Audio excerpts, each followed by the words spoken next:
Beaucoup d'entre vous, les hommes et les femmes qui ont entendu sa voix.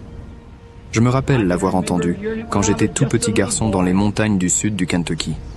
J'avais pensé que c'était un oiseau perché sur un arbre, mais l'oiseau s'est envolé. Il a dit « N'aie pas peur, c'est que tu vas partir d'ici, un jour, et tu vas habiter près d'une ville appelée New Albany. »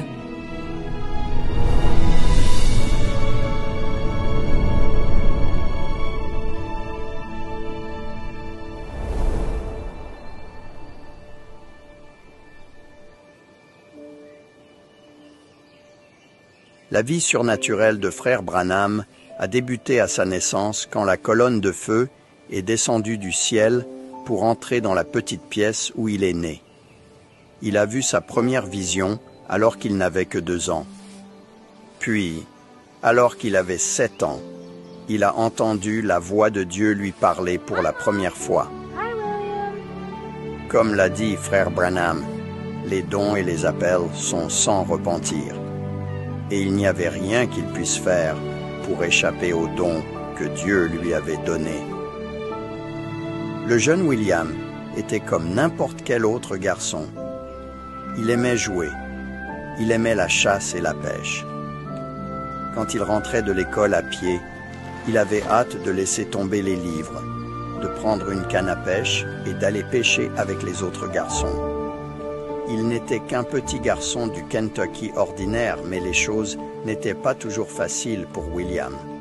Le papa de William avait un important problème de boisson. Et comme William était l'aîné, c'est lui qui en souffrait le plus.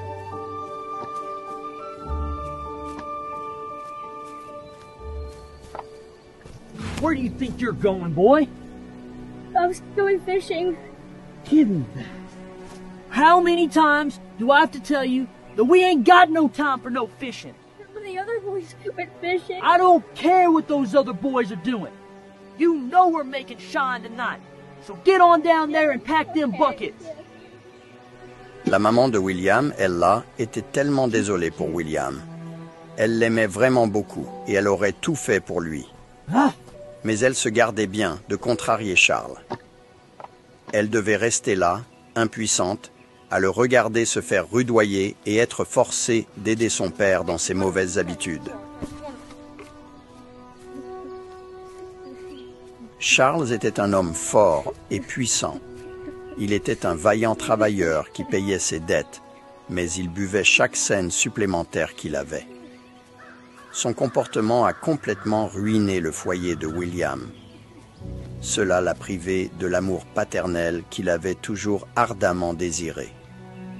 William était en colère contre son papa. Il avait des sentiments, il vivait des émotions. Il voulait simplement être comme les autres garçons. Mais Dieu avait un dessein dans tout cela.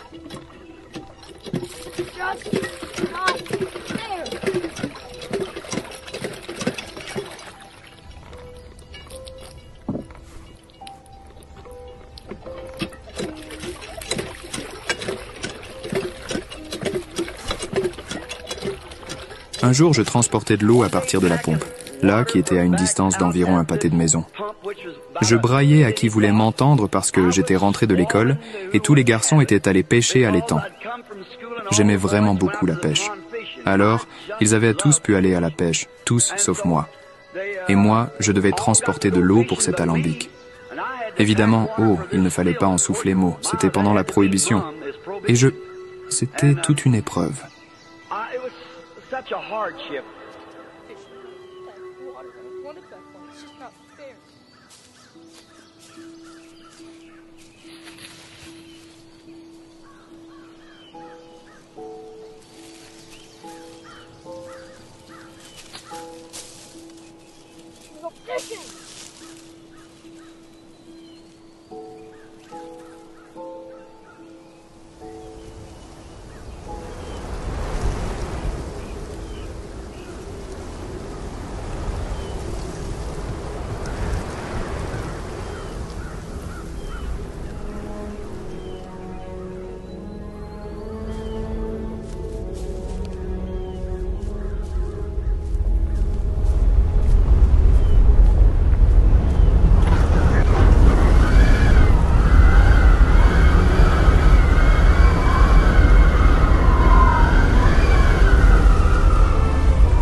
Quel genre d'émotion un garçon de 7 ans vit-il quand une voix profonde et mystérieuse lui parle depuis un tourbillon dans un arbre et lui dit de ne jamais fumer, de ne jamais boire et de ne jamais souiller son corps d'aucune façon?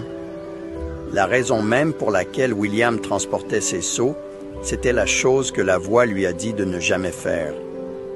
Il a couru aussi vite que l'épi de maïs attaché à son orteil le lui permettait. Il voulait simplement être réconforté par sa mère. Il était si terrifié.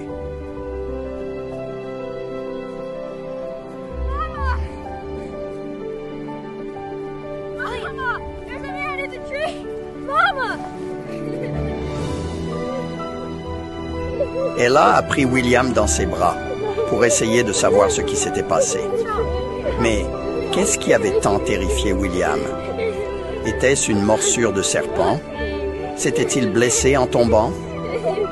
À travers ses larmes, William est parvenu à lui raconter qu'un homme dans un arbre lui avait parlé. Elle ne pouvait tout simplement pas comprendre cela à l'époque. C'était la voix de Dieu qui parlait à son fils prophète. Il a dit, « Ne fume jamais, ne bois jamais, ne souille jamais ton corps, car tu auras une œuvre à accomplir quand tu seras plus âgé. » J'atteste la vérité de ça, je l'ai bien vu. Et Dieu, comme il l'avait fait dans le cas de Moïse, il a parlé devant l'assemblée qui se trouvait là-bas. Et il a dit, « C'est la vérité. » Aujourd'hui, cette écriture est accomplie.